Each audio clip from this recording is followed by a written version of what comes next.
Good afternoon, everyone. Welcome to the final WBL Bootcamp session this afternoon, session number 4.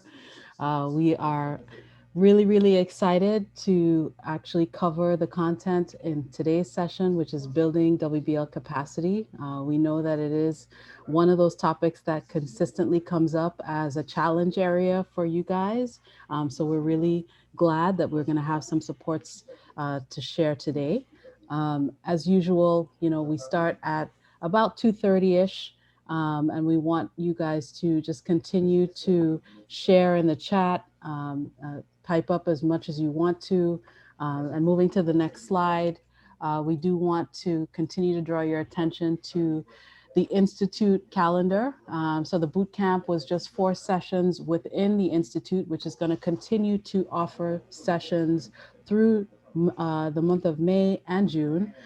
So there are going to be more sessions coming up, and we just want you to continue to take a look and see what is there that is of interest. And we do hope that we will see you guys as we wrap the Institute in June in our focus groups, which will hopefully prove to be very informative and help us to think about ways that we can pivot to next school year. So please stay tuned. Moving to the next slide. As usual, the norms for today, we hope that everybody's going to participate. Obviously, this is the final session for the boot camp. So this is the last hurrah. We hope that folks are able to share what they're thinking, any questions they still might have, but we do want it to be useful for you as always. We're hoping that you will commit to being present. If that means being off camera, but being in the chat, we really appreciate that. But we do want you to speak up. If there's something that you want to know more about, if there are questions that you have, or if you want to comment or share resources, please feel free to do so in the chat. And then we do want you to complete the exit survey as always before you leave. We are definitely utilizing the feedback that you provide, and all of what you guys are asking for is how we shape the sessions in the future. So we do want to make sure we encourage you to do that. Oftentimes we have about a 50% rate in terms of exit survey completion. So we try to send out reminders as much as we can, but if you're here, please don't leave, or at least once you leave, right afterward, if you could just click on the link, we would really appreciate it. Moving to the next slide. So myself and Larry are going to be covering content today, and we will also be joined by Omari Gay, Senior Director of the PAQ team, Program of Approval and Quality, who you guys all know and love. Hopefully he will be able to shed some light in terms of some of the, not just NICET expectations, but some of the recommendations that that team would have for how to build capacity, specifically through your self-study team. And so moving on, um, our objectives today, we really want to help you guys to think about who else can support you at your school. It's very critical as we continue to do this work, recognizing that no man is an island, and it seems that most of you, if not all of you, are pressed for time, stretched, a lot on your plate. So definitely having support of others, whether it be in or outside of your school, is going to be crucial. We do want to also bring successful study team building tips, definitely from the PAQ team, but also from your colleagues in the field. So during our fireside chat, you may also want to take some notes. And then in terms of collaborating with others in the CT community, obviously, you are not the only one doing the work. And so we do want to encourage folks to be able to work together and share some tips on how to do that most effectively. And then last, we do want to open it up and hear from you, because we know that not everybody does respond to the exit tickets, unfortunately, and there are some needs that maybe still haven't been addressed. We know that some of you are participating also in Tuesday office hours, and so we always want to make sure that there's a connection between what we're hearing there and what we're hearing in this forum. But we do want to open it up at the end of this session just to wrap up on a very transparent note. So that's really what to expect today. And so moving on, I am going to pass the baton over to my colleague Larry to take us through the next slide. Thanks, Zakia, and good afternoon, everyone. So before we kicked off the bootcamp series, we actually conducted a survey and we asked you if there was a WBL post-secondary team at your school, and 21 of you responded. And out of the 21 responses we received, 57.1% of you indicated that you had a WBL team, and another 42.9 of you said that you didn't have a team. And I think that a lot of times when we ask the question, do you have a team, it's usually answered from a technical perspective. But holistically, we would like to know if there is a team that is involved in your work-based learning process, not just in title, but involved in collaborative events, meetings, plannings. And as we move further into the presentation, we want you to think about how these things exist, or do they even exist at your school?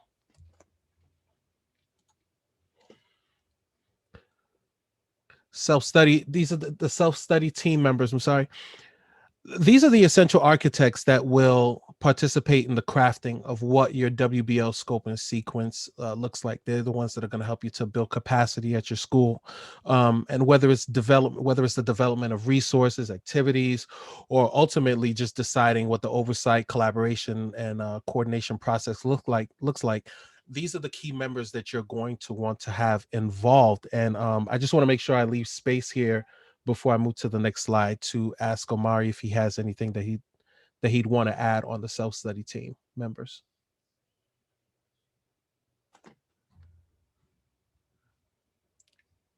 Sorry, Larry, I was on mute. Not at That's this okay. time, but thank you. Okay. Thanks, Omari.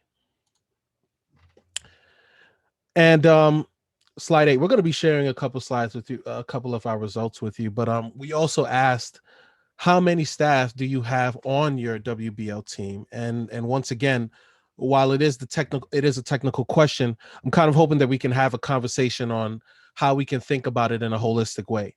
A majority of you indicated that you had 3 or more WBL staff at your school, but when we think about teams, I'm asking us to think about, who do you often meet with? Who do you often collaborate with? If I'm focused on doing A, B, and C, then who's taking care of X, Y, and Z to ensure that everything is getting done? 11 of you responded that you have 3 or more WBL staff members on your team. And I'm wondering if you can go to the chat real quick and just let us know the roles of the members that are on your team. Like I said, like we just want to, we're kind of going off of the information that you gave, but we want to be able to follow back up on that information and say that we're actually engaging on what this process looks like. And the only way that we can get a picture of this is to find out, well, who's actually involved in your process. So if you don't mind, as we go through, please drop in the chat, especially for the ones that have 3 or more people on your team. Just indicate the roles that everyone plays on your team.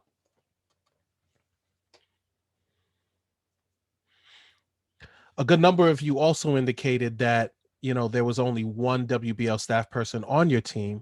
I think about 7 of you indicated that. And we usually refer to those coordinators in these sessions as the lone wolf. And that's where we also want to have some conversation, because the perception from our vantage point is that if you're doing it alone, that maybe, things aren't working out for you. And I think some of the data that we reviewed actually shows it's a mixed bag, because there's some coordinators who are doing it on their own, but they're actually doing a pretty good job of it. But then there are some people who are doing it on their own, but they might be struggling. And if that doesn't seem to be the case, then we can also have a conversation about that as well.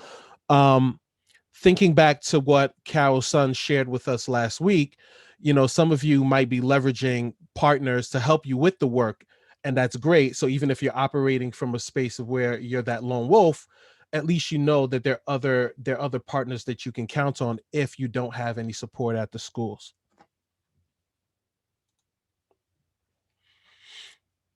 And here are some people who can also provide support in your WBL efforts. And the thought behind this is not to give anyone any extra work, but to think of some of the work that can be hooked into what is already being done. The ask is very important, because we're introducing this as extra work for staff, but you're more likely to get a short answer and usually that answer is going to be no, because everyone is stretched thin.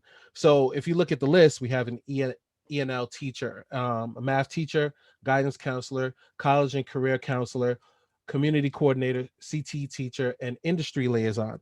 And as you're approaching this work, um, I think the key in all of this is, like, if we're looking like at the ENL teacher, is to say, well, then what is the English teacher doing that maybe ties into some of the activities that I may have with my students? And that's where the technical writing piece comes in, the resume, the cover letter.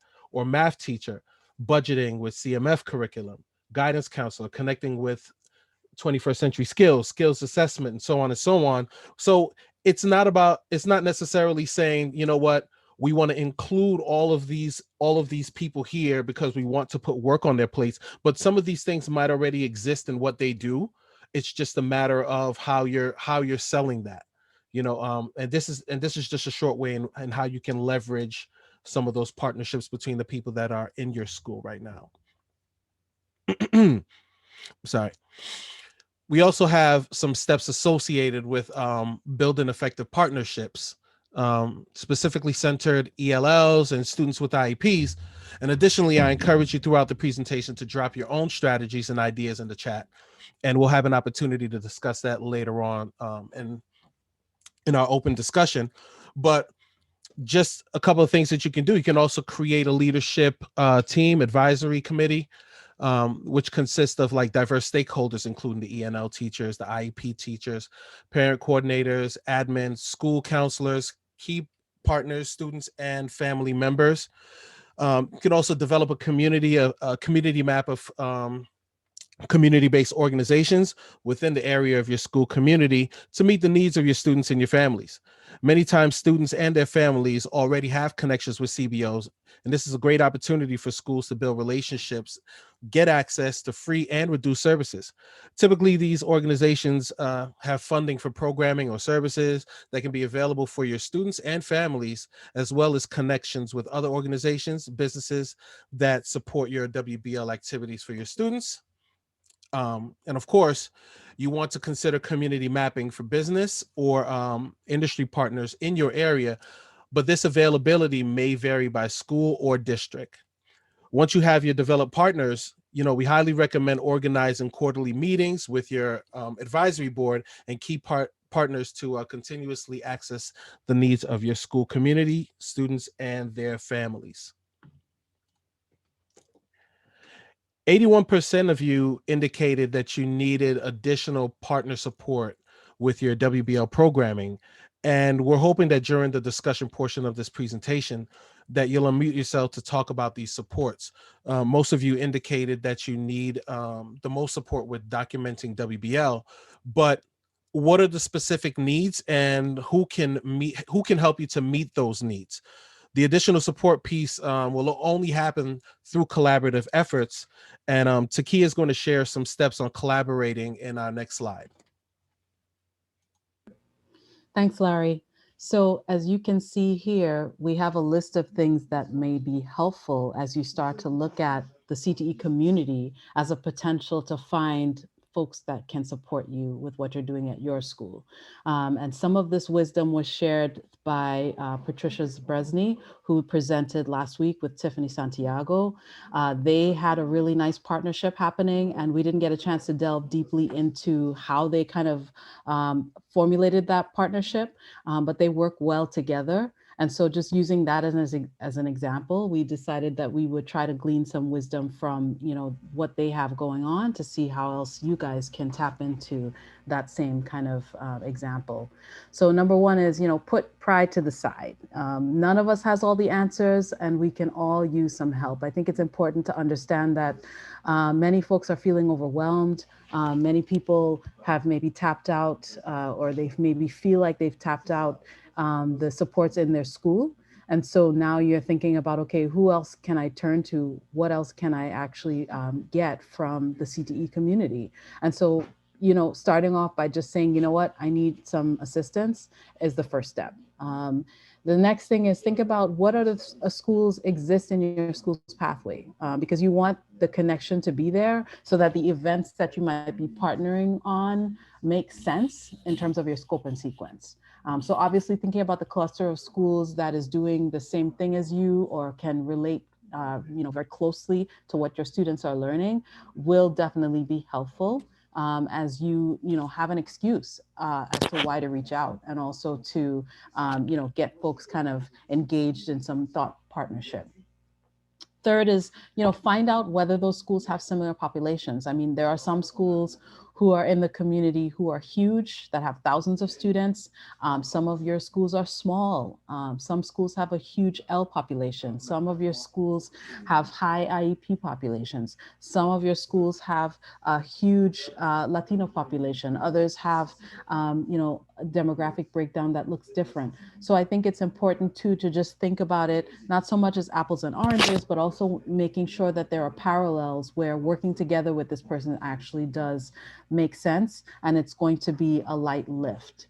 Also, you want to think about reaching out to your colleagues and to really get to know them, and how they are planning and managing their activities. So before you say, "Hey, let's partner," maybe you want to find out like what their process looks like. Who else are they involved with in terms of putting activities and events together. Maybe you want to shadow some events and just take notes, because before you put the ask out, you really want to have a good idea of what's already going on and where you might be able to fit in. And also it just helps to kind of establish that community building. You definitely want to make sure that you're supporting events, and coming to folks's activities before you start to think about ways that they might be able to let you in, so that you can kind of use their resources. Think about brainstorming in terms of remote activities, because I think those are the easiest for folks to be able to collaborate on, and think about how maybe things that they've already created can be expanded to include more students. Sometimes it's an easy lift just to add another breakout room for 10 to 12 students in an event that's already existing than to have to create something from scratch, right? Also, you want to inquire about how open their industry partner might be to allow outside student participation. Sometimes there's a really close knit relationship, and those students might really have deeper connections, whether it's with mentors, etc. So, in a situation like that, it may not be the best example for you to maybe inject some new students who don't have those relationships yet. But think about broader types of activities like a career panel, something where it's a little bit more general and maybe they don't have such an intimate kind of back and forth with the industry partner. And then also, get permission from your collaborators before adapting or recycling shared tools. I know that a lot of you guys work really hard on creating websites, putting kind of glossy resources together in terms of like pamphlets or online tools that are there to advertise your actual events and activities. Some of you guys have, web pages that are really, really well done. So before you say, hey, I'm going to just, take this and adapt it, you do want to make sure you get clearance from your colleague, and just put that goodwill out there that, you're really hoping to get some support, and maybe think about ways that you can, use what they have and, recreate as opposed to just like, copy and paste.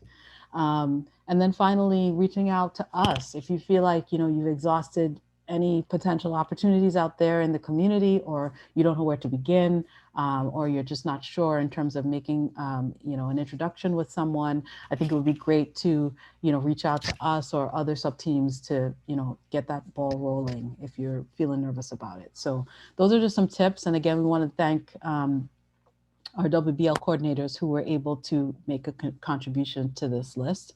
And we hope that this is helpful, because we do feel like there are so many untapped resources within the community, and so many of you guys are doing a great job already. So it's just a question of, not reinventing the wheel and helping to share that wisdom and knowledge with each other. So we are now going to open it up for Q&A. We do have members of the PAQ team in the audience, we have others who are here as well. If there are any thoughts that people want to share or any specific questions around building capacity, whether it's specific to your self-study team or other aspects of this, now would be a great time to surface those. So we're going to just open it up for you guys to type in the chat or unmute yourselves at this time.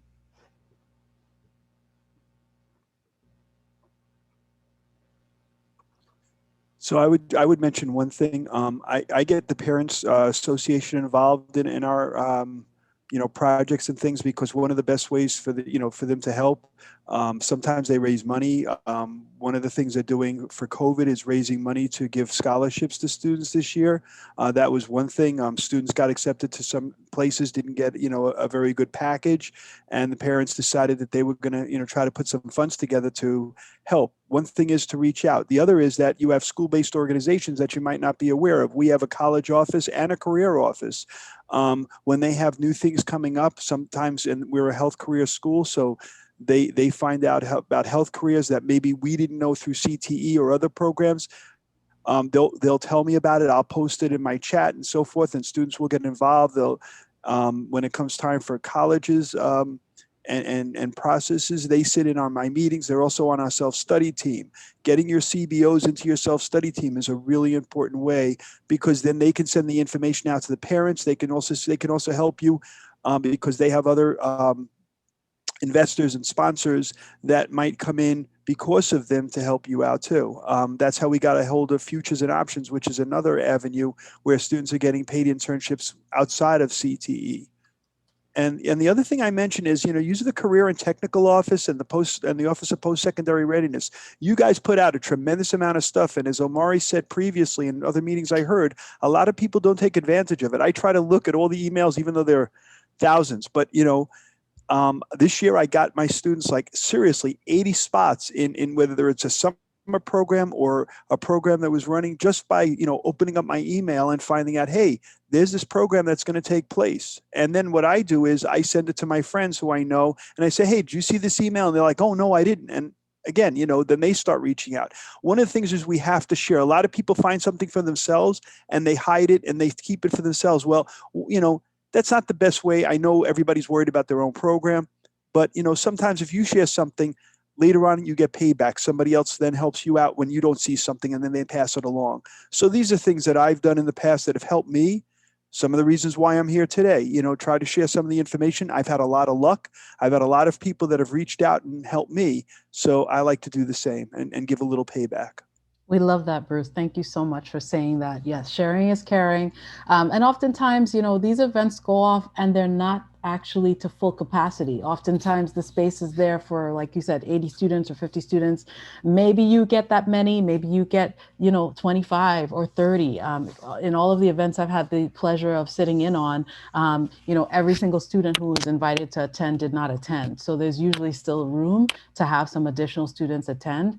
And like you said, if you do, share with your colleague that this is happening, oftentimes they will hopefully think of you next time. And that sharing will just broaden, the opportunities for students who we're doing this for to begin with. So I really like that you said that. And I think that's really key to thinking about how you can reach out. And so now that you are front and center, we are going to go ahead and pivot to our fireside chat session. So I'll let Larry take it away and introduce our speaker. Thanks, Zakia. So, I think our speaker didn't introduce himself because we were Q&A. Oh, sorry. But no, it's okay. I'd rather introduce you. So, this afternoon's fireside chat, we're going to be speaking with Mr. Bruce Levinson. Bruce is the WBL coordinator at the High School for Health Professions and Human Services. Is that correct, Bruce? Yes, it is. I just want to make sure before we start. And how are you today? I'm good. I'm really good. Good to hear. So I'm just going to jump right into the questions, all right? Absolutely. All right. The first question I have for you is, what was your process like in building your self-study team? Okay, tedious, heart-wrenching, and a lot of asks. But the process was, first of all, I had a really great AP, Miss LaPiccola. We sat down together, her, myself, another teacher who is not a CTE teacher, sat down and really thought about who would be involved. And one of the things is, what you always say, reach out. So I reached out to Marsha Arvison, who is part of the technical assistance. So she, to get advice from her, I went to Florence Dennis, sorry, asked her, what do you think we should, and how do you think we should approach this? And so we all sat down together. And this takes a lot of time. This was after school. We sat down. We had, really great ideas. We looked at the neighborhood. We saw what hospitals were involved. We looked at our past predecessors and saw, maybe what some of the things that they did. Then like I said, then I reached out to CT and I said, look, who do you have on doc that would be willing to help us?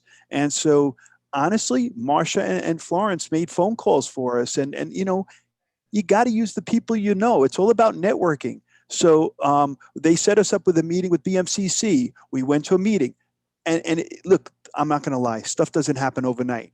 17 phone calls, 3 missed meetings that we had, that we were supposed to go down. They canceled. We had to cancel once because something came up, but eventually we sat down and we got them to agree to an articulation. With that articulation, they sit in on our committee now. So BMCC offers a course that I actually teach in the mornings called Health Education. That's one of the articulations. Students get 3 credits for high school, 3 credits for college, and they get an entrance into their allied health program. Then we went to LaGuardia because LaGuardia came up with a medical assisting course that we piloted, and they came in and looked at our curriculum and actually sat in on our self-study team, and they sent one of their professors to my school, sitting in on my classes and my colleagues' classes to make sure that what we were teaching, and then they invited us to LaGuardia to sit in on their classes, and so we could learn about that. One of the other things that we did with the self-study team, and this is something that sorry, I'm losing my train of thought. All right. The healthcare commission meeting, there are different commission meetings for the different houses. And the point is that the commission meetings will review your material. They get their industry partners because they have their own industry partners. So we presented our curriculum to the whole entire board. And they looked it over and they gave us suggestions. And then we fixed what we needed to fix. And that's how we got our approval. But we invited everybody we could think of and we used every resource. And that's part of it. On my self-study team, just so you know, so I have LaGuardia, I have BMCC, Mount Sinai, Beth Israel, New York Eye and Ear. Beth Israel, we had the ask where they actually hosted one of the commission meetings because at one point you guys could not find a place to host it. That was one of my asks, and Dina Jacobson and the president of Mount Sinai Beth Israel, Dr. Bowl, agreed to host the meeting at their hospital for the whole entire team. And this was before COVID, obviously. But my point being this, that, having good communication. One of the things I always do, and I've talked about this in other meetings, make sure you send thank you notes. Make sure the students send thank you notes. Goes a long way. I had my students do a Christmas video, and send it out to all their mentors and put together. Now with COVID, for example, they're putting out, tapes and things, thanking all these, all their mentors for, working with them because they have virtual internships right now, but working with them, while they're overwhelmed because a lot of these people did not want to do it this year because of all the stress that, the healthcare community is having with COVID. And yet, they gave their time and the kids were super thankful, sent out, these notes. I had tears in people's eyes because of it. Goes a long way. Saying thank you might seem like a little tiny thing, but honestly, it's more than sending a gift. It's more than sending flowers or, candy. A nice thank you note, a nice thank you video with their faces on it gives people an uplifting experience. Just some of the smaller things, but I saw your list. I'll continue. We do have the, our CBOs involved, the guidance counselors have to definitely be involved, our college office is involved. I also invite, for example, so we have the technical exams. Everybody has their technical exams. I got very involved with the company that produced our technical exam, NHA, the National Health Association. When COVID hit, they actually piloted for us in our school ways that our students, and they didn't charge us for it, to do a personability certification, a health, my students became health coaches, that these are things that nurses get, all free of charge for the first year because they felt so bad. just asking. So I asked the partners, look, we're remote right now. My kids are really desperate. They're really upset. They can't do hands-on. Is there anything you could provide? They came up with these programs for nursing schools and for medical schools. And then they offered it to our students free of charge, just out of, just out of being someone who wanted to help. So reaching out to your industry partners and the people that you work with, to buy your supplies, to buy your equipment. You never know what they're going to come up with. You never know what they're willing to do for you unless you ask. They're also part of my commission meeting. I'm sorry, my self-study team. They don't always make it. I'm not going to lie and say they're there for every single thing, but they will look at our curriculum and align it with the test and say, you know what, you're missing this, or this got changed. You should do this. So I always make sure that we're up to standards. But it doesn't hurt to ask. So those are things I wanted to add in. No, it's cool. And I'm going to ask you a question that we didn't ask before, but how long have you been the WBL coordinator? Since the program initiated about 5 years ago.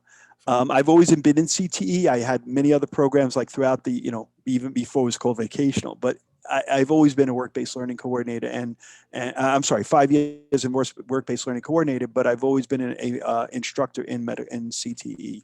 Can you, and this is off the cuff a little bit, but can you speak to what it was like as a freshman WBL coordinator, taking the role on for the first time? Oh my God. I will tell you one thing. Yeah. Without the help of people like Sue Goobing and WECA, first of all, WECA is one of those, and I can't always remember what the acronym stands for. I'm bad at acronyms, but anyway, it's the workers, union or whatever. She is the instructor for work-based learning. She got me set up with, first of all, besides being my instructor, and I called her day and night, she told me how to go about it. She gave me all the tools I needed. And then and just using the CTE and post-secondary offices, to get help. You just need help. But trying to reach out, honestly, it's a lot of footwork. It's a lot of time. I spent my summers, I spent my my vacations, going after people, because during school time, you're busy just dealing with the students. But it's that after time. Even now, when I'm talking to, I got people on speed dial. The person at the hospital. One of the reasons why we keep our programs, the program I should say, we only have one. But why I keep my program safe and sound is because when there is an issue, I don't wait for the issue to blow up. As soon as something happens, as soon as I get that first email, or if I don't get an email, I make the phone call. Hey, how's everything? I just want to check in. I check in with them once a week, and I'm on the phone with Ms. Jacobson, who is at Beth Israel, every, let's say twice a week, just to make sure that the students are doing what they're supposed to do. Because again, there's onboarding process. There's so many different things involved. And if you're not there and something falls through, and by the time they get back to you, by the time one of the mentors gets to the office and it blows up. But if you get to them first, they know they have you and they can reach out to you and that you're there and that the problem's going to be resolved. That they've told me a million times that was the one thing that kept us in the program, where they've gotten rid of other schools, because of the communication. You have to be willing to commit yourself. And when they reach out and they ask you for something, you better be there. They need you when they need you. You spoke about time real quick. And I heard you mention that it takes a lot of this work, takes up sometimes giving up some of your summer, yep. And I know that's a hard thing. It's a hard thing to do. I'm wondering, what does the process at the school look like in terms of delegating, or how is that work shared, or is this something that you kind of took on? I mean, I take it on, but I don't do it totally on my own. I mean, okay. I do have a support system. Like I said, okay. My AP is there with me. Okay. She is a science AP, but she dedicated herself. And so, she's my go-to person. If I'm overwhelmed, she'll pick it up. Also, the colleague I work with, who is a regular instructor, but is in the science department, she picks up the other half. And we reach out to the guidance counselors and stuff, and they do their job, and they do it well. So there are people I reach out to, but at the end of the day, I'm the contact person. I am the WBL coordinator. And, when the crap hits the fan, I'm the person that has to respond. So they will support me in whatever I ask of them. But at the end of the day, if you're not there, like those programs fall, like in the summer, there was a changeover in administration at the hospital. If I wasn't there, the new people wouldn't have known, because the person leaving, honestly, they're not going to worry about you. They're worrying about moving on. They're worrying about, so I would have lost that connection. But Right. because I happened to be there and I got to introduce to the new person, it was like, oh, this is, they were willing to work it out and make sure that I was, on board with them only because I did reach out. It's just something you have to do. And it doesn't mean that you have to do it yourself. Just have somebody that is your backup person in case you can. I mean, it doesn't mean you can't take vacations, you can't go away and do things, but that doesn't mean you can't have a person on a cell phone either. I mean, today, especially now with Zoom and everything else, you could meet somebody and it's not a big deal. It's just what you're willing to do. Thank you. And honestly, this is a job where, at the end of the day, it gets students internships and paid internships, and that makes you happy. Thank you. How have you overcome the challenges that you've experienced this year, just in terms of capacity? Okay. So, well, one of the things I did is I sat there, and luckily, and again, this is all CTE related. So last summer I did a workplace challenge with Trevor Patton, and I learned so much from that workplace challenge that when they sat with me at Beth Israel and they said, listen, this year we can't have the students at the hospital. You're going to lose all your spots. I said, well, I have an idea. I said, this is something I did during the summer. Would you be willing to ask your doctors if they would be willing to do a virtual experience? And that was how it initiated. I wouldn't have thought of that if I didn't do this. So they're basically doing what I call virtual internships, and CTE has accepted it, and we were able to do that. And kids are doing surveys on vaccine and disparity of vaccinations, and they did podcasts at the hospital that are now being presented all over the place. So they've been able to adapt and help us. But again, I wouldn't have thought of that if I didn't do that workplace challenge. So basically, it's all community outreach. It's doing surveys. It's getting people to realize, how important vaccinations are, and some of the disparities of the distribution of vaccines, and getting even the hospital staff to be more aware, and maybe making house calls and actually going out into the communities that are not served properly. And Beth Israel's making a point of that. And a lot of the work that was done to find out where these locations are and who's not being serviced and who's underrepresented were the work that my kids are doing through surveys and through getting spreadsheets done and analyzing the data for them, because they just don't have the time. And they were really, really appreciative of the work my students had done for that. Thank you for that, Bruce. I mean, and you pretty much covered up most of the questions that I had for you. But I think what I can appreciate out of this conversation is there were a couple things. It's not what do you say, quantifiable or whatever the case may be, but communication and appreciation. You mentioned in the beginning, just like sometimes when a meeting doesn't happen with a partner, and maybe like whether it's you or them canceling like 3 times, but there is a consistency there that you want this to happen. You know what I mean? Both on your part and on the part of the partner, which, I think is great. And like you mentioned earlier, just even thank you notes, or just having students write thank you notes, you know what I mean, goes a long way and shows an appreciation all around the table that, hey, you know what, this partnership means something. So thank you for that. Definitely appreciate it. You're I don't know if quite you have welcome. anything you want to, I don't know if you have anything you want The to only add. last thing I would mention, only because it really did happen this year, it was really unique. So one of my students who had graduated from high school a couple of years ago was I don't know if people are familiar with this, but they have the radiology conference every year, and some students get internships. Well, you have to win an essay or whatever. He didn't win. But now he's a junior at a college, and he wants to go into radiology because of that event he had. So he reached out to me just as a just as a hi, and say, hey, Dr. Levinson, how are you doing? Had no idea about, he totally forgot about the radiology conference or whatever. And I just said to him, I said, hey, listen, I know you're interested in radiology. I have a connection at Sloan Kettering. Remember when you were a junior and you went to that program? She's still there. She's a person I know. Why don't I give her your information? Lo and behold, a week later, I get an email from this person, Sheila, who's in charge of the program. And she said, hey, Dr. Levinson, thank you so much for introducing my student. He wrote to me, because that student is one of these students that if I ask him to do something, he'll do it right away. He wrote to me, and we have a meeting set up, and we had a really great conversation, and I found him an internship for, during college, and it's going to be a beautiful thing. And I thank you so much. And I really appreciate you connecting him to us. It's so good that we can, reach out and help somebody that's trying to find a career in radiology. Just a little thing, something you wouldn't think about. But again, keeping connections, networking, the same thing I tell the students is the same thing we have to do ourselves. Can And I actually, and it just, yeah, go ahead. can I ask you another question? I'm just curious. Sure. Because you know what, I mean, I love what I'm hearing. I'm just wondering, when it comes to your students, who has like that connection with the students on your side? Is it you? Or is it just the entire staff? Pretty much the entire. I'm not going to take credit for everything.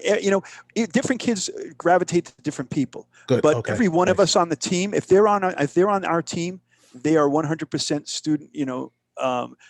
Push to do whatever it's going to take to get a student what they need. My boss, and that's why I love her so much, because if I go to her and I say, sometimes things are out of my scope of, abilities, and she has to go to the the head boss, or go to the district on something. Yeah. If I ask her to do something for me, she'll 100% go to bat, even if it would cost her job. That's how dedicated she is. And the same thing with my colleagues. We're all in this, and we all fight, to make sure that the kids get everything they need. And even when we fight with you guys, like for example, one of the kids didn't get into a program, I'll tell them, just email the person again. Maybe like there's sometimes an issue with an application. There's issue. They'll email 5 and 6 times. Why? Because we tell them, and they'll CC me, and then I'll get involved, or one of my colleagues will get involved. But things get resolved by being, as you said earlier, persistence. You just got to keep on it. You just can't give up. Appreciate it, Bruce. Thank you for the fireside chat and sitting in the hot seat with me. No worries. That was a pleasure. My pleasure. Pleasure talking with you as well. All right. All righty. Takia, I'm going to pass it back to you. Thanks, Larry. So moving to the next slide, we want to open the floor for anyone who might have questions directly for Bruce. You can address him. Please unmute yourself or type your question in the chat, and we will have him take a stab at it. You have wisdom that you can draw from here right now. Please take advantage. So opening the floor.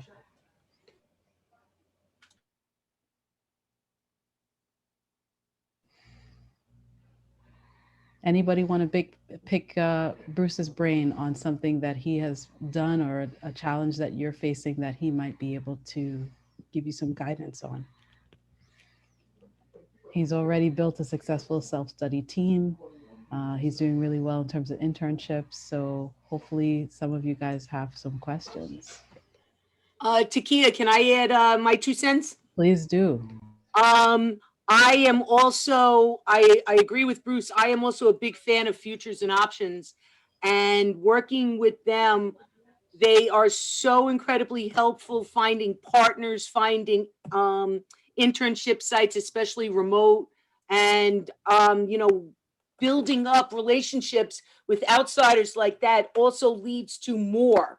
It keeps growing and growing and growing. So I agree with Bruce, and I'm a big Future and Options fan. Thank you for that. Bruce, anything you want to piggyback on there? No, just that, like I said, anytime you find somebody, and again, using CTE resources, I can't mention that enough. Amari always talks about it in his meetings, and people ignore it. And I watch that because when I go to some of the things that, I see so few people actually show up. And if people just take advantage of the stuff you guys provide, it's helped me so much. And I, my program is built on you guys just constantly being there. And when I have questions, even if it's a stupid question about using the computer or just getting one of the days I had to call one of you to help me way back in the day, because I couldn't access the signature thing properly. For some reason, it wasn't working, and you guys were able to help. Just something simple like that, or just finding spots, or giving me an idea of who do I need to talk to get something done. You guys have many more resources than we'll ever have. You have all of us that feed information to you. And if one person doesn't know it, like I'll call Florence, she's my go-to person. If she doesn't know, within a day or two, she gets back to me. Listen, I asked this and this, or call this person, or call Chris Ann, call whoever, call Omari. He'll give you this information, or email him. The best resource is you. I'm being totally serious. You built these programs for us and gave us all the resources. Why not reach out? And if you guys don't have the answers, you always find somebody that helps to get it. Thanks so much. We did not Takia, pay Bruce for that comment, just so people know. But thank No, you. definitely not. I'm gonna Takia, let me cut you off real quick. I'm gonna bring Bruce back to the high fire again. So somebody said in the chat, Bruce, it sounds like your school has a great functioning team. And just being transparent, there are people who probably struggle with that in having a functioning team. And there might, whether they're people in this room or whatever, but I know I've encountered people who've struggled with having a functioning team. What does it take to get to a space where you can have a functioning team? Because sometimes that's the main ingredient of all you really need. How do you get to a space where you can have that? Very good. One of the things I do, and one of the things I did originally, is find out which teachers liked which students, and because you all share all the same students. And what I used to do is bring back alumni, to have students that I say, who's your favorite teacher? And I said, besides me, and then have that student go and talk for you. Sort of the students help me build my team within my school, because teachers have a hard time telling kids. If they're easier to tell me no. That's right. I use every avenue. Look, it's all creative thinking. Like I tell the kids, it's problem solving. Like, we have this problem, how do I fix it? And so, and that idea did come from me. I was complaining out loud, because I do, obviously I'm a talker. And one of my students overheard, and she said, I know that teacher. Hey, you want me to talk to her for you? And I was like, oh, that's such an awesome idea. So I'm not going to lie and say the idea came from me, but my kids teach me a lot, especially on computers. Half the time I have them do my work for me. But in all honesty, that was how it started. So they got the teachers to get involved. They're like, we really love this program, but we need your help. The program won't survive without you. Can you talk to Dr. Levinson? He's really nice. Da, da, da, da, da. And they're like, for you, yeah, why not? And that's one of the ways I got around it. Nice. Thank you, Bruce. You're welcome. Can I throw a question in here, Bruce? This how Sure. you doing? This is Omari. Hi, Omari. What are the challenges?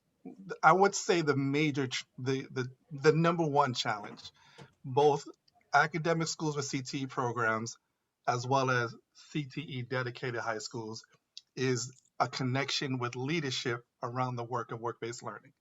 And so I'm interested in I guess what was done on your end from the work-based learning coordinator to pull in school leadership to back up the work and even be a part of sort of reinforcing this with the rest of the school. I had a very unique situation. I worked with my AP at another school, and I was going to stay at that school, and she pulled me into this and said she needed my help, and she backed me up 1,000%. She was my fight to go to the principal and pull in everybody from the district office to the superintendent to make this thing happen. I didn't do this alone. She was and she had more power than I did because she is an AP. And that's how we did it. You need an ally. You can't do it yourself. You just need one ally and somebody with your passion that's willing to fight for you. And honestly, you have to go through so many different people. But part of it is just conversations. And sometimes, I'm going to be very honest with you, it isn't an AP. It's a parent. I always found parents, the ones that have the mouths and they're on the PTA. I always made sure I went to PTA meetings and got the parents whose kids were in my class, or I told the kids to get your parents involved, or otherwise this program's going to fall apart. In other words, I told you before, I'll do whatever I have to do to get what I need, because that's what CTE is all about. And I got the kids to get their parents involved in PTA, and then they had the principal's ear. And that's how you get things done. It's all about power. Who has the power? The parents have the power. The parents have kids that they love. You get the kids involved. And to be in this program, you know that there's parental involvement. Otherwise, the kids wouldn't get all the things signed that they need to get signed into this. So they're going to be your force. And when my AP couldn't do it, or something didn't happen that was supposed to happen, I went to the parents, whether directly or indirectly through their kids. Like I said, it's about just doing what you need to do to get the job done. I call whoever I have to call. If I don't get somebody on the phone and something is a deadline, I'll send 15 emails. I'll make phone calls. I'll find out who the boss is. It's going to happen because I'm not going to let those kids slide. I'm not going to let the program fall. I'm not going to let my partners fall apart. I'll find out who's taking over. But again, you have to have that drive. We're in CTE because we have that drive. And I'm not going to lie to you and tell you it's easy. And I'm not going to lie and say, listen, it took us 5 years to get our program approved. But my kids were endorsed by industry way before we had ever had our CTE approval. We were in the program. We were getting kids into colleges. We were getting kids jobs right out of there without the CTE approval. We just wanted it to prove to the rest of the world that, yes, we can say we're CTE and get more involvement. But one of the things that have happened in my program is I have like 3 generations of children, sisters, brothers, grandchildren, everybody keeps on coming through. It's all family. It's cousins, nephews, nieces. Why? Because they see what their relatives have done, and then they push that program on their relatives. Look where I am. And my students come back every year and tell the kids how important it is and what they've learned in my class that enabled them now to be in college and be successful. I constantly get my alumni to come back and talk to my kids.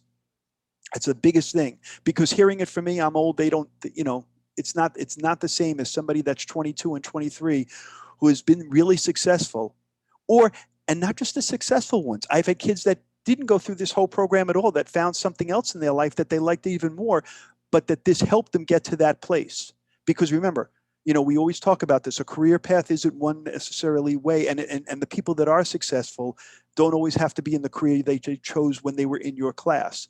I've had teachers come back and say, "Oh, I thought you were going to be disappointed." I said, "Why would I be disappointed? What am I doing for a career?" But the point is, I said, my main goal: are you happy? Are you able to support your family? Hey, then you're super successful. And they come back and they tell the kids just as all the negative stuff that happened to them to get to where they were, as much as the positive. You need to have reality, and it's more important. Even the president of the hospital that talked to my students told how he accidentally killed somebody, in his practice while he was going through the ropes, and told about a negative story that got him to where he was and his lowest point. And the kids appreciated that more than any positive, because we all fall, and it's important for us to understand that you can fall and pick yourself back up. So these are the things that I try to instill in my students, and to try to bring back not just the success stories, but also the stories that fell apart a little bit. So kids know that, not everybody, it doesn't always work out the first time around, a second time around. Sometimes we have to go around 3 and 4 times. How many times do we change careers and do things? Very important.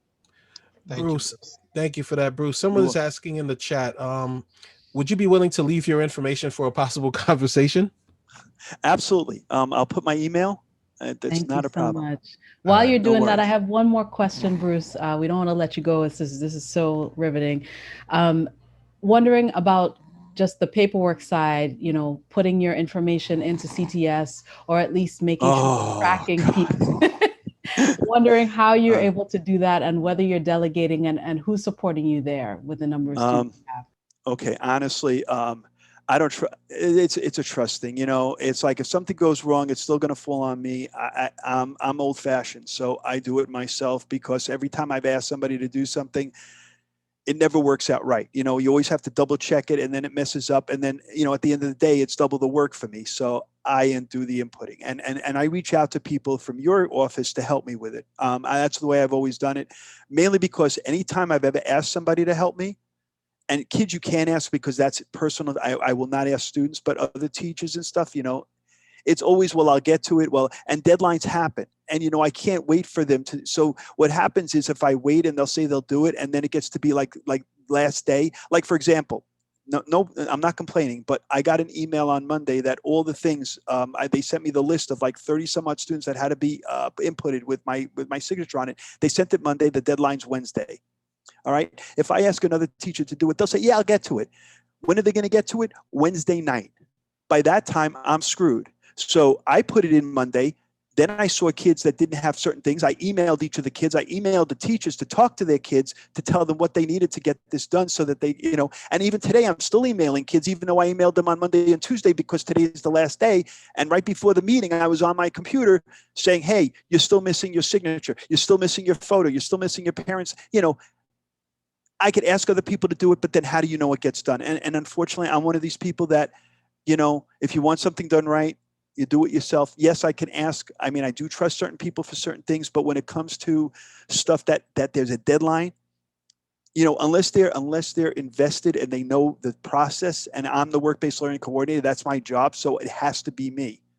But when I call Miss Ramos and I say, listen, you have this list of kids, here's the list of things. Like I was on the phone, like I said, the other night, Monday night, 10 o'clock, we were on the phone figuring out who belonged in the program, who didn't. She picked up the phone right away and sat with me while I put it in. I said, listen, tell your student she's missing this and this. And we sat together. So that way I had help. Because if I didn't have her, I wouldn't have been able to do it. So I'm not going to lie and say it's all on me, but actually the inputting of the information or the signing off, I'm the only one who can sign off. They can't sign off for me. And I would never let anybody put my signature on something that I didn't personally see. It's just who I am. That makes sense. No, I appreciate that. I know that there are coordinators out there who have huge, numbers of students. Wandy, for example, thousands in the program. No. Thank God I only have about 300 tops, and I usually deal with 80 or 90 at a shot. So right. No, it's not. Then you need more than one work-based learning coordinator to help. I mean, yeah. So My program is small. Thank God for that.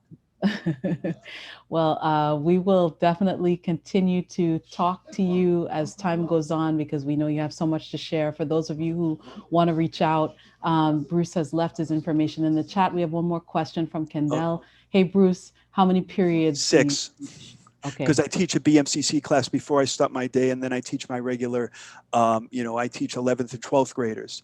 So I have the 5 full periods and then a BMCC course in the morning. So I'm teaching 6 periods a day. Wow. Yeah. Hence the reason you're at 10 o'clock doing input and such at home. Exactly. Yep. But you know what? At the end of the day, look, it's either you love this stuff. For CT, you got to love what you're doing. I'm not going to lie about it. It's a lot of extra stuff outside of the class. But honestly, when you see your kids and they come back from college and they're really successful, you're like, damn.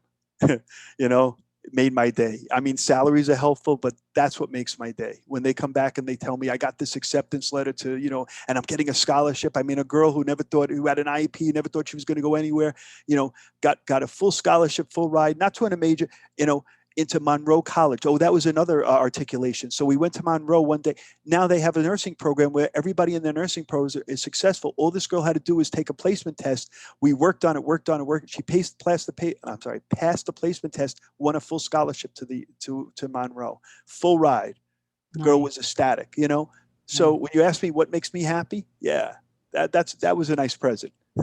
Well, speaking of making you happy, someone else in the chat said, would be curious to know if most people get compensatory time for their WBL work. It depends on I'm going to be honest. It depends on your APs and where they distribute the money. They put aside certain money for it, not a lot, but I mean, it doesn't ever cover the hours, but yes, there are some, and you could talk to, CTE about talking to your schools for you. Cause I know Florence reached out to my principal in my behalf way back in the day, but but yes, there is some compensation, never enough to cover, but it's better than nothing. I'll also say to yes. here, in addition to comp time, like the shameless plug, I've got some procession hours and I'm looking to try to figure out how to spend it. I'm just saying. So if anyone feels like you're in that boat, please contact me. Shameless plug, I know. No, it's not. Money helps. Let me tell you, my kids, everybody wants money. Everybody works for money, but at the end of the day, the hours that they give you per session never covers, all the work you have to do. I don't want people to think, oh, you're making buku hours. It's not, it doesn't work that way. You all know that. I mean, we're in education. We're not going to get rich this way. We just make enough to, support what we need to do. And it does help a little bit, Yeah, I really appreciate that. And we appreciate you for taking the time. We went way over, but it was so worth it. Thank you. Thank you. And like I said, we'll continue to make sure that folks get looped in. If they want to reach out to you, your info is in the chat. But we're going to move to the next slide so we don't lose out on the time that we have. And just to kind of circle back to some things that Bruce said and others had shared, with this pre-survey information, we had asked you guys how much time you're actually spending on WBL generally. And as you can see, the majority of you guys said, what is that? 0 1 to an hour hour. Yes. during the day. This is during the school day. And then, we had a few say 1 to 2 hours. We had people say varies. 3 to 4 hours is also huge on here. And then we had some, additional side comments like, usually it's at home. It can border on 10 plus hours. So obviously some of you guys are doing really well in terms of, the time management aspect of this, and others of you may be struggling. And I don't know if you want to jump in here, Larry, and say anything more about this, but No, you pretty much covered it all, except for the one comment I do remember was, I think someone said that because we are in the virtual space that we're in, I think that they actually had more time to dedicate to WBL, because I think someone actually says that they dedicate a day now, which was important to note. But then I think there were a couple off comments. One person was like, well, it varies as needed, or someone just indicated there is no time, so.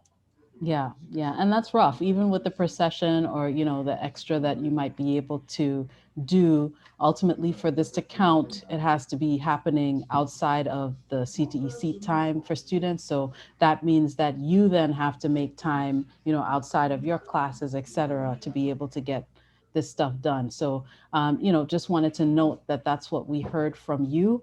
And I don't know if anyone else wants to make a comment here or unmute themselves or say a little bit more about, the struggle of actually fitting this work in during the school day.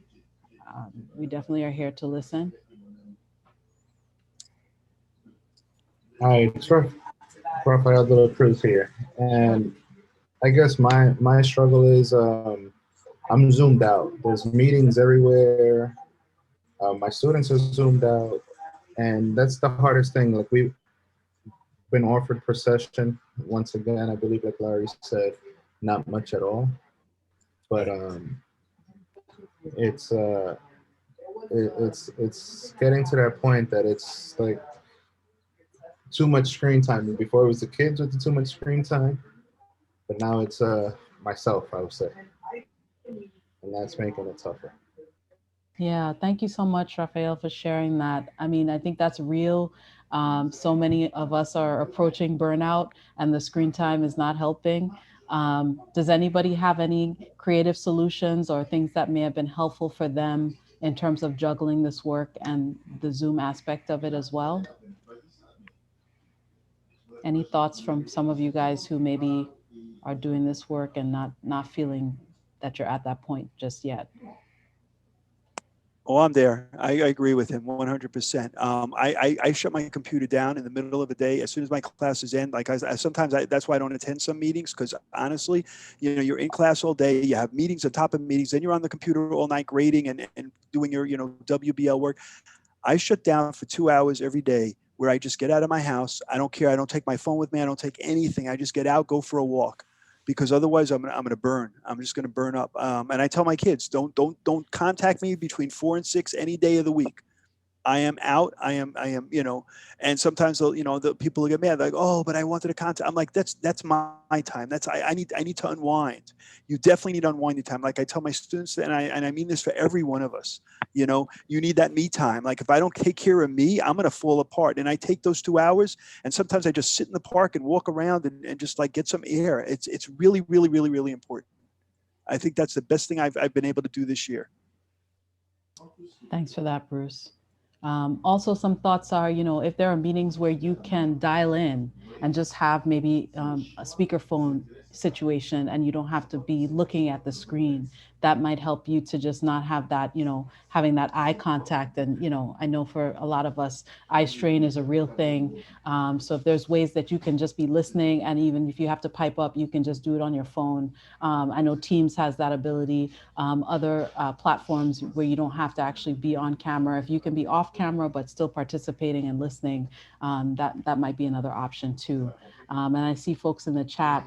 Amrita Durga saying, I'm not 100% if I am wording this right. Is there still the policy for work-based learning coordinator, point one, point two for reduced teaching classes?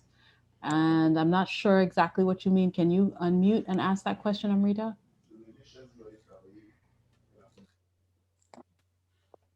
It's okay. I think I know where she's going with, and so that we Sure. provided for years that point two, which was sort of like a prep time, so that instead of the teacher being in the class, we provided funding to pull that teacher out of the class.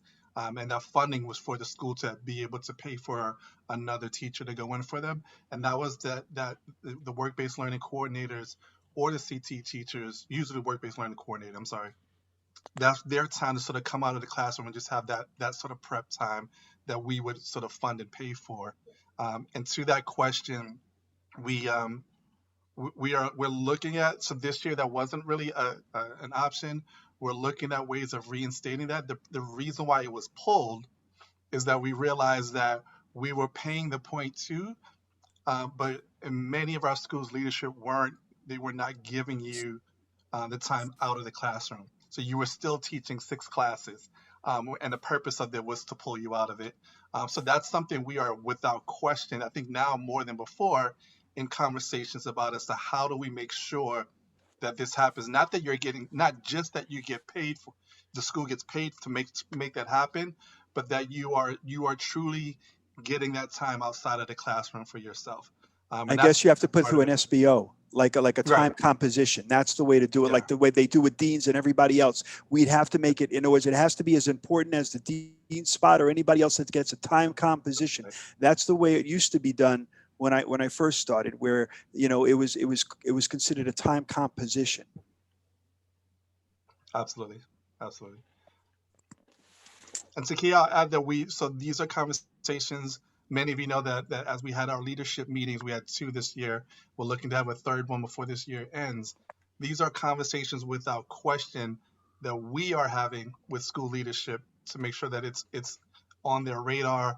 We're also having the same conversations as far as sort of protecting positions, if you will, so that and I'll use Bruce as an example, so that, is there a way that Bruce can only teach 4 or maybe 5 classes instead of the 6, and that we protect him and that we have a way of having someone else going for him in another class or scheduling it differently, but really protecting, especially now, protecting different positions from burnout, because it's without question everyone's working so much more now. Any other thoughts from you guys around the time and just the crunch of feeling like you have to be in multiple places at one time? Yeah, I'm just going to mention something real quick. Yeah. Amari, my big problem, and this is, I don't know about other people in situations like this. I've been the work-based learning coordinator. I'm the work-based learning coordinator, the CTE coordinator, and I still teach 5 classes. And the problem here in my school isn't a CTE high school. We have CTE programs within the high school. I'm going to say this, and I probably have more kids in CTE than some of you have in your whole school. And the problem that I run into is I'm the only teacher in my license. So they tell me, well, we can't give you any time off because who's going to teach your class? And it gets frustrating. They do give me, I will say I get procession and everything, but one of the big things that I find out, it's always a problem because it's at the end of the day. There's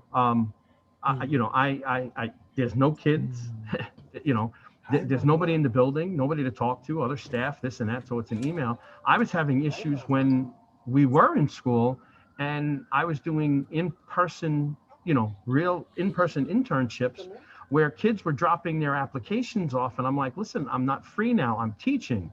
And the kid was like, I said, you can come back and see me, period 7, period 8. And they were like, no, I'm not here then. I leave, my day is done before then and I'm leaving.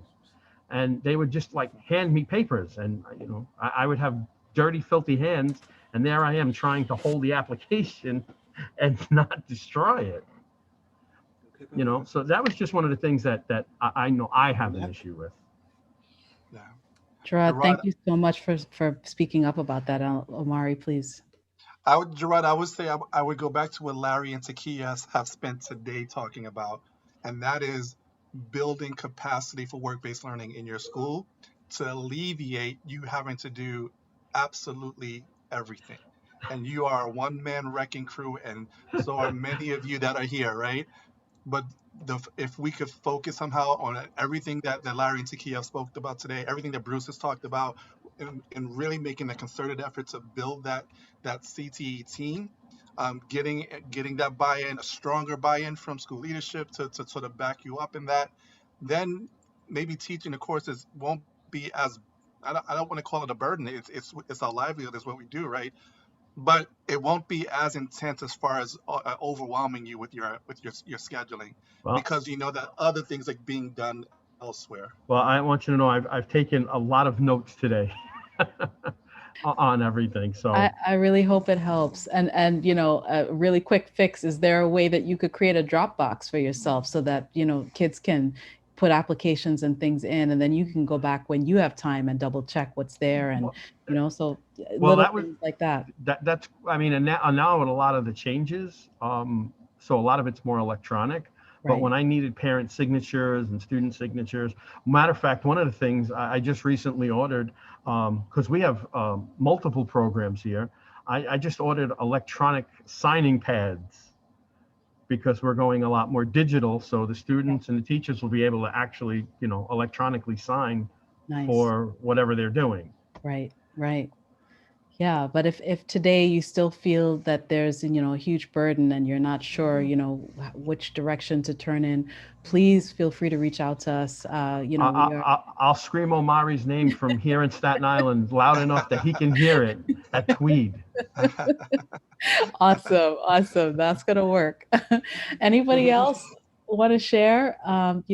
Obviously, we don't want this to be a gripe session per se, but if there are specific things that you still are feeling challenged with, under just the capacity or the time frame umbrella, we're here and we want to hear from you guys. And so, Larry, if you can move to the next slide, basically, we're listening. We do want to hear if there's anything else that folks want to share, and also use the chat. Takia, hi, it's Laura. I just want to share today, I learned for the first time, I didn't know that we have access to DocuSign. So if you go into the Info Hub and click on the DocuSign app, there's the ability for your principal to basically put in a request for you to have access. I was not aware of that up until today. So Wow. in case anybody else doesn't know that, there is the DOE platform or account for us to use. Yes, yes. Thank you for underscoring that. And yeah, I mean, I think there are a lot of things in the hub that are there kind of existing that people kind of maybe, have a very surface knowledge of, but they don't really go in and go in depth and kind of check around. So yeah, it's we don't want you to find out about these things, at the 11th hour, closing the school year, but definitely please take another pass at those resources and see what you might have missed. And so if there aren't any additional questions, we want to just move to some of the wisdom that we've received through the note catchers. And so as we've been meeting for the last 3 weeks, you guys have been divided into, groups. I think the highest number was 3 groups to talk about different aspects of the work as we covered the content. And we wanted to make sure that people could leave their own imprint on the content based on their own kind of experience and what they'd like to share. These are just some of the really brief comments that we were able to pull from those 3 sheets. We are going to go back and, pretty it up and make sure that we can send it out to everybody who's registered for the boot camp so you guys can read your own, nuggets yourselves. But just really briefly, some of the things that were echoed is that, again, you cannot do it all. You need help and buy-in from teachers and admin to help document all of this information. I think we've been just hearing that week after week, but specifically today. It's a team effort. It's usually not seen that way by many colleagues, but definitely is. Delegation of the work is key. Obviously, you need to be able to think about who your allies are and who might be able to take on some of the tasks that will make your life easier. Time and document management are key to trying to get through the work of partner development. Definitely the timepiece, we know that that is limited. You have the same number of hours every day, unfortunately, but there are some things that can be done that will help you to feel like you have some breathing room. And definitely agreeing with Bruce that you do have to take at least an hour out of that day to take time for yourself, take a walk, take a breather, just so you're not overwhelmed as well. But in terms of putting things into CTS and making sure that you're tracking WBL, you do want to make sure that you have key pockets of time during the week where you can sit down and kind of just do the administrative stuff. If there are enough partners, try to expose your 9th and 10th graders to activities that act as introduction to your industries. And I think that was really a great suggestion for those of you who are kind of struggling in terms of how to lay out your scope and sequence. You do want to make sure that you're keeping an eye to exposure as the main point of entry for your 9th and 10th graders, and the bigger kind of more technical pieces, the internships, the job shadows for your older students who have really shown commitment and really have the employability skills under their belt before they start going out. And then finally, a successful WBL sequence works with a team of staff. Again, just reiterating what we talked about today. So hopefully you're starting to think about who else you could tap in your school if you don't already have a team. For those of you who are lone wolves, please think about who in the CTE community you might want to partner up with, because again, we know that partnering for virtual events has been successful, as the example of Patricia and Tiffany you guys had last week was key to really kind of showcasing that. So here we want to pivot to some other questions that we wanted to ask. And because today's a special day, it's the final day of the boot camp, we're going to forego the breakout rooms and just give you guys a chance to think about these discussion questions. And for anybody who feels comfortable unmuting, we'd love to be able to get through some of these. So as we move forward and the boot camp is over as of today, how prepared do you feel in providing WBL during the summer? Most of the Institute sessions coming up are going to be focusing on your special populations. We have a couple of different sessions coming up that have to do with some platforms that might be helpful. But in terms of kind of the foundational elements of work-based learning, is there anything else that you feel like you would need to be prepared to go forward in July and August? And just want to hear from you guys how people feel about what's coming down the pike. If you don't feel comfortable, you can. There's always the option of changing your name, or just putting anonymous 1, 2, 3 or something like that, and then taking your video off and sharing with us. Yeah, this is a safe space. Obviously, we're not publishing any of this info. We're using it ourselves to be able to think about what resources and tools we should be providing to you so that you get what you need to do the job that you have taken on, which is a noble one, which is a heavy one. But we want to be here for your support. So these questions help us in pivoting to the next sessions. So if anyone would like to share if they feel prepared for the summer, and if not, what roadblocks do you envision that would hamper your capacity building for the next year? Any thoughts? And we will be scanning the chat as well. I have a question from Mr. Limbach. Will ISP be running over the summer? And I'd love to open that up. I don't know if we have Trevor or anybody, Desmond. Yes, so currently we are preparing to open the application for ISP summer. Some schools are also currently aware, as Bruce has mentioned, we did put out the application for CTE ISP SYEP. So there are some schools participating in that. However, if you're not part of that, we are doing ISP this summer, as well as looking at other avenues to get students involved in either internships or workplace challenges. Thank you so much, Desmond. Any other questions about those programs?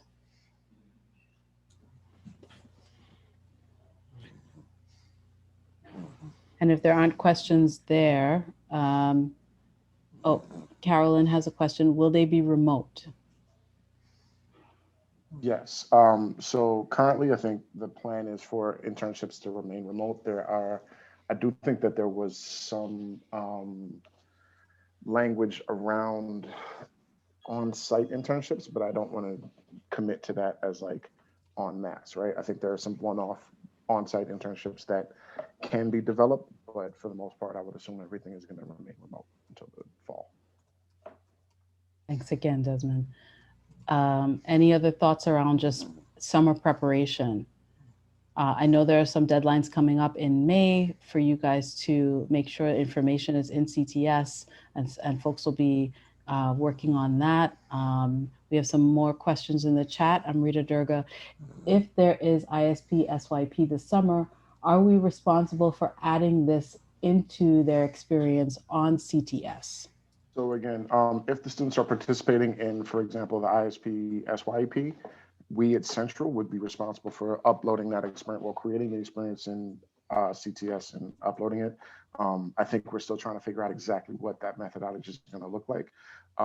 Again, you're generally responsible for, if you were creating a workplace challenge on your site, to get the documentation, to then pass it on to SIMS, for them to create the experience for them to then upload the students.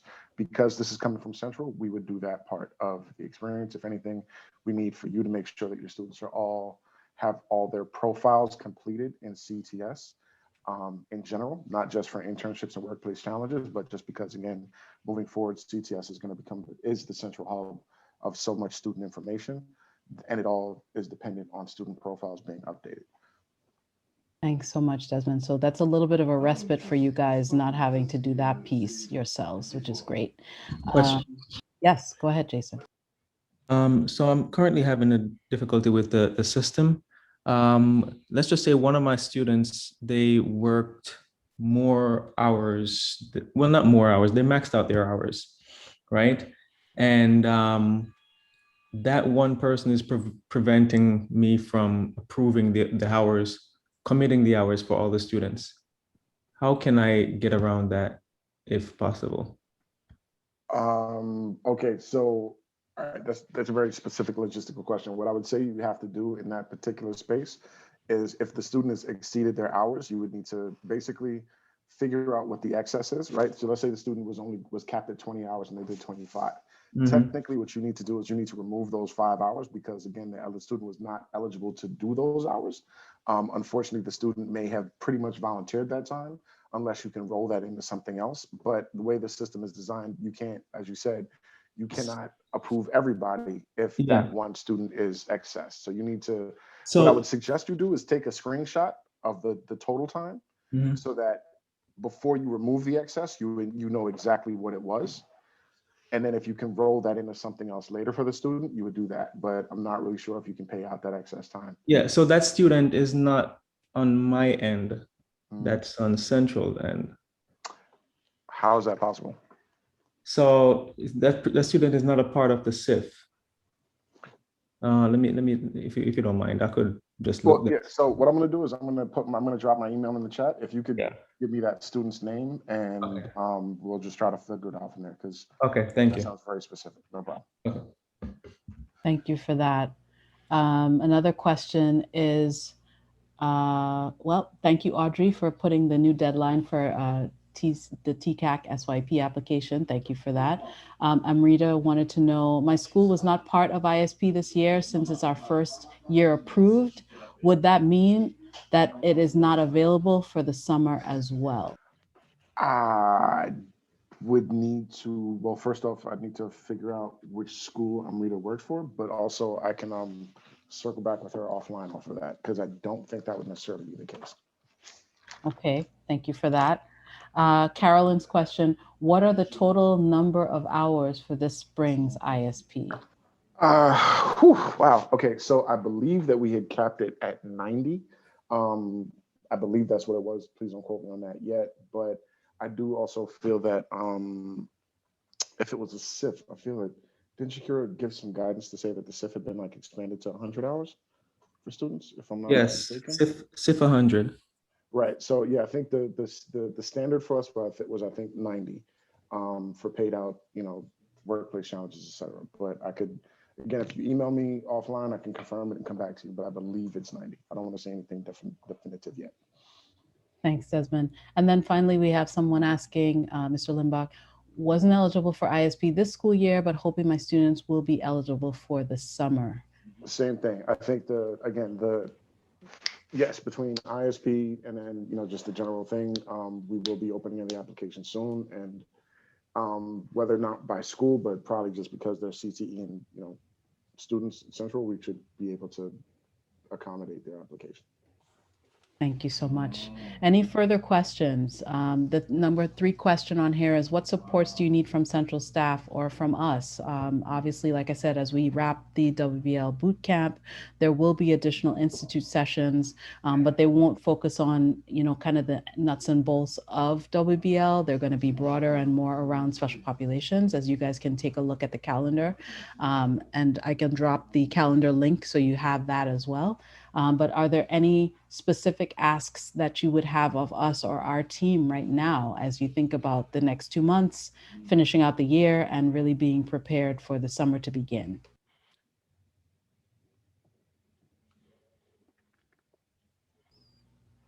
And feel free to unmute.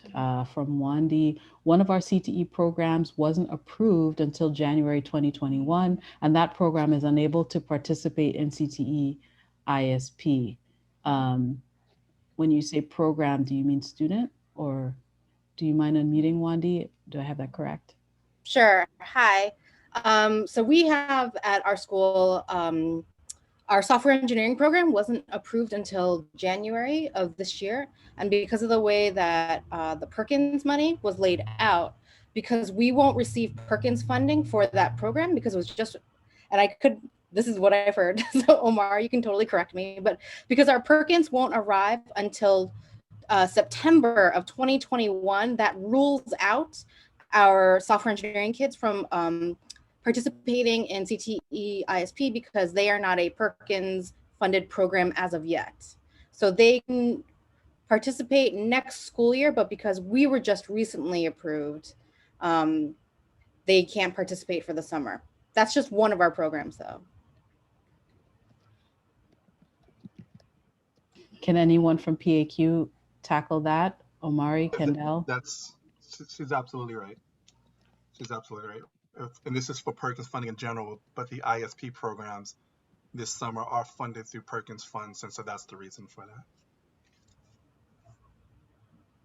So just to address like the questions in the chat about ISP. And I do need to confirm that though, because I know we looked at, so there's discussion around fiscal year, right, which is July 1, and then when Perkins funding starts, which is school year, which would be September, and that would be the difference. And so right now, I'm pretty certain that what you've been explained is the correct way that Perkins is going about it. Thank you for that. Any other questions that you guys have right now? Please feel free. Sorry, Takia, just also wanted to let you know, I was just informed to tell everyone that there will be an email going out next week with more guidelines around summer ISP eligibility and all those other things. So just kind of hang tight because we'll be giving out some more correspondence in the next week. Nice, thank you. So we do have a few more minutes. So guys, please use this time if you have anything else that you'd like to ask. We're here. We want to make sure you get your questions covered. So I do have a question actually. So I have a couple of students who are undocumented, and of course they can't do the ISP. Is there anything that we can offer them, through your, through CTE that they can do without having working papers? I'm just curious. That's a great Bruce, question. I would contact Shakira, I know we've had this conversation about the possibility of stipends. Right. I know Yeah. part of the problem was going through CSS, and that because they use a bank account system, a Right. social security number is required. But I will still reach out. I don't know, since Shakira and I last talked about this, if they've developed a plan for stipends specifically for this. Because I got a few good students that I really feel horrible about. I mean, it's not, it's not their fault. It's, obviously they're coming from other countries. They've been here a while, but they couldn't get documented properly.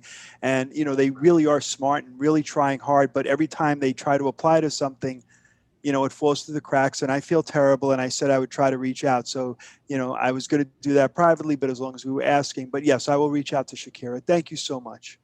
Yeah, that's a I'm good just point. gonna tell you, we weren't able to do it either because they at the very least needed. Remember, I have a large portion of kids who are undocumented.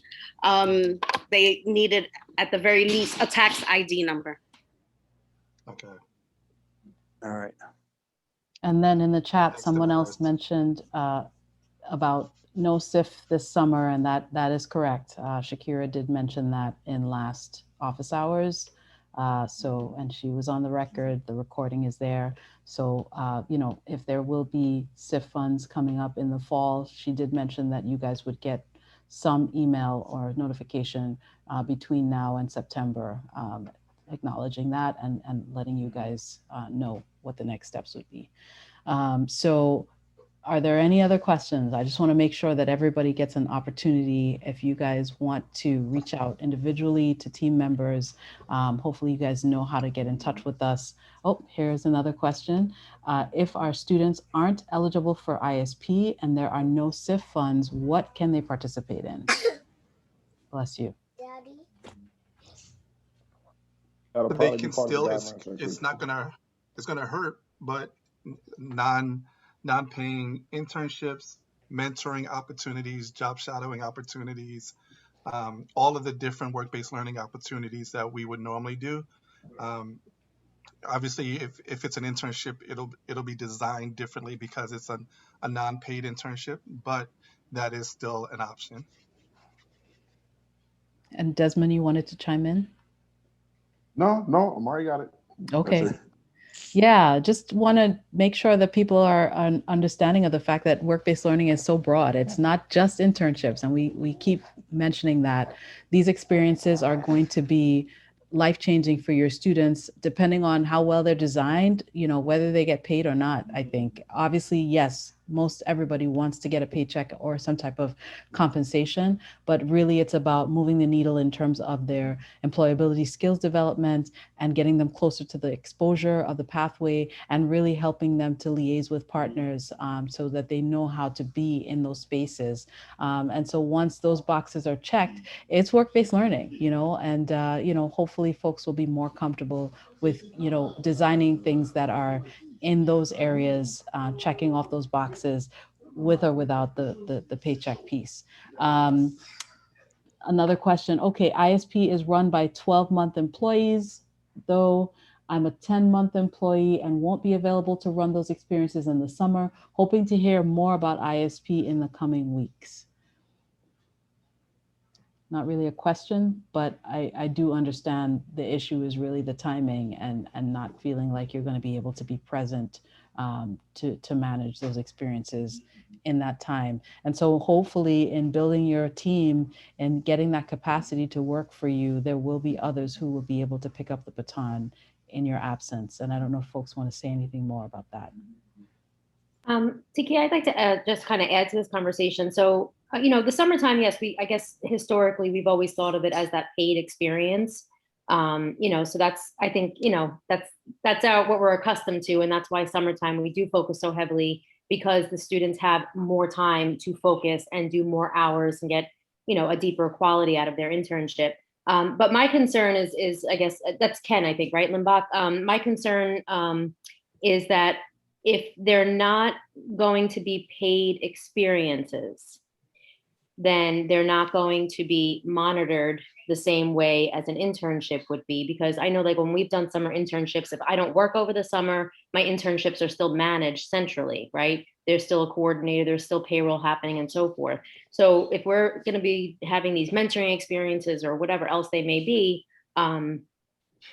who is expected to monitor and manage these if we're not working over the summer?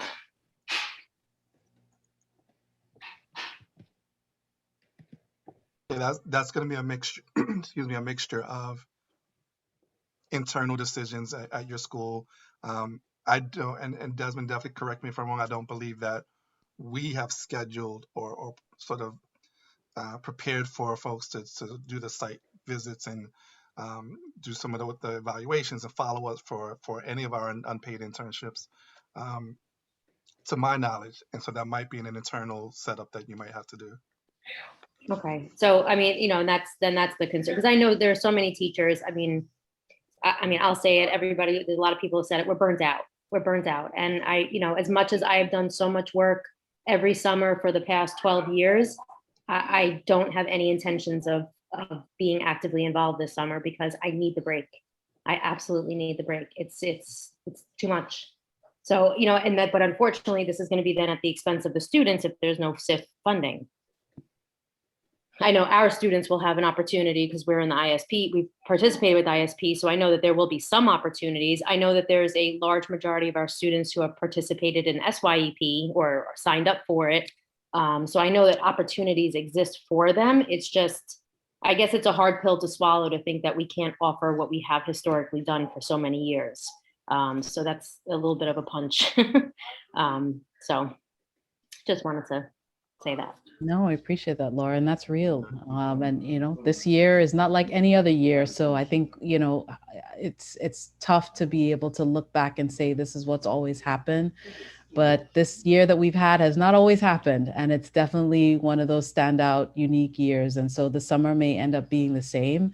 I think that the number of opportunities that have been created have been hopefully able to cover a wider range of students, especially with the additional funding. So the hope is that, you know, students will be able to tap in, whether you're managing it or not. There are other opportunities, and so I think we really also have to think about, you know, empowering our students and having them also kind of have the engine to be able to drive participation and saying, hey, if you're interested in this, maybe these are things you can apply for. And so I think there are outside opportunities too that we should not miss, whether it be through your industry partners or others who are offering virtual and other types of experiences, knowing that students have really had a really hard time this year.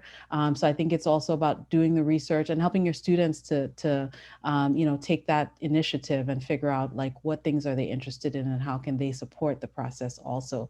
So I think we just have to be real, like none of us have it all together. None of us have the energy to, you know, put the steam right through to the end of August. So that's why this workshop was created, to think about who else can really help you in divvying up the work. How can you get some of it off your plate? Who are some other people you could go to? And what other ways are you able to kind of spread this out, including on the students? Some of your older students, I think, also are really good at coming back to you and saying, hey, I found an opportunity. So what are some ways that you can, you know, include them in the process? I'm going to scan the chat one more time before we start to wrap up. Desmond, I had go ahead. one more question. Yes. And this is with the CTS, with the employability skills profile. It kind of, somebody said employability skills profile. Starting this year, do we have to backtrack for the seniors from freshman year as we put the information into CTS, or it's just starting from senior year forward, since we do have the paper copy? Yeah, it's going to go current moving forward, Raphael, so that I couldn't look any eye and say backtrack. So Thank you. that definitely won't happen. Thank God for Takia, that. yeah, right. Yes. Takia, I'll also say that another option, and many of you I'm sure have heard of this, is that we're also putting out there for all of our schools to consider doing this sort of a CTE recovery for the summer, right? And so almost like a CT summer school type of thing, but specifically for the programs where in-person hands-on was needed, such as a culinary arts or an engineering or a health programs, et cetera. And so just also being, I'd like for you guys to just be mindful that that might be another option for your students over this summer as well. Yes, and more information is going to be coming down the pike That's about an that. excellent idea. Yeah, because some of the students really suffered this year, and that would be really super helpful so they can get through. Yes, yes. Final question. Can't figure out how to make an employability profile on CTS. Who can I reach out to? Your handy dandy borough managers. They are the folks that will be able to maybe sit with you and walk you through potentially. I know there's so many different nuances that folks are dealing with in the system, and they are the best folks to go to in terms of the details. So I would definitely say, please email, reach out to them. And if you cannot get a hold of them, let one of us know and we will route that question to them for sure. We don't have any more time, unfortunately, but if you guys are able to and you want to continue to add questions, please feel free to do so in the exit ticket, which I posted a few clicks ago in the chat. I'll go ahead and put it again, and I will turn it over to Larry to close us out. Thank you, Takia. Great conversation. Takia, like Takia mentioned, she has the link for the exit survey in the chat. The second link is also to all of our upcoming institute sessions all the way through June 16th. And finally, this video and all the resources that we shared for this workshop will be located in our resources folder, and all of that will be shared by the end of this week. And on behalf of myself and Takia, special thanks to the CTE team, Omari, thank you very much, and to Bruce Levinson. We definitely appreciate you. The sun is still out. And Desmond. And Desmond. I'm sorry, Desmond. Don't kill me, Desmond. I'm in a, Remember that, fam. You got a good music too, man. You good, fam. We thank you. That's what I was going you. to say. Thank you for Thank the you. music too. Yeah, that was amazing. Thank you. I know everyone wants to enjoy the sun, so please enjoy the rest of your afternoon. Letting you guys go early. Maybe we should take it out on some Drake. What do you think, Omari? There you go. Come on, Desmond. I know Sounds you have good. my cue. Have a good afternoon, everyone. You Take too. care, guys. Bye now. Great night, yeah.